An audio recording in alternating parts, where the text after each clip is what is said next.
இப்போ நம்ம own product வந்துட்டு கிரியேட் பண்ணியாச்சு. நம்ம கிரியேட் பண்ண ப்ராடக்ட் வந்துட்டு நமக்கு வெப்சைட்ல ஷோ ஆகுதா அப்படின்றத நம்ம இங்க செக் பண்ணி பார்க்கலாம்.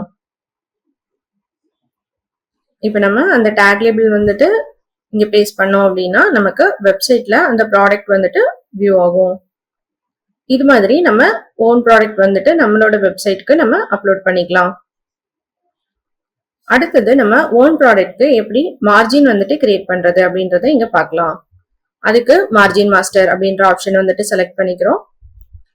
இதுல நம்ம எந்த கேட்டகரிக்கு வந்துட்டு நம்ம மார்ஜின் வந்துட்டு கிரியேட் பண்ண போறோமோ அந்த கேட்டகரியோட டீடைல்ஸ் வந்துட்டு நம்ம இங்க செலக்ட் பண்ணிக்கணும்.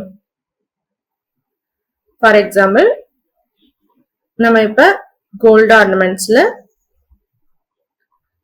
பேபி ரிங் அப்படின்ற கேட்டகரி கீழே நம்ம வந்துட்டு அதோட சப் ஐட்டம் வந்துட்டு செலக்ட் பண்றோம், கேஸ்டிங் ரிங். இதுல நம்ம மார்ஜின் வந்துட்டு இங்க ஆட் பண்ணிக்கலாம். இது மாதிரி நம்ம ஓன் ப்ராடக்ட்ஸ்க்கு மார்ஜினும் நம்மளால இங்க செட் பண்ணிக்க முடியும்.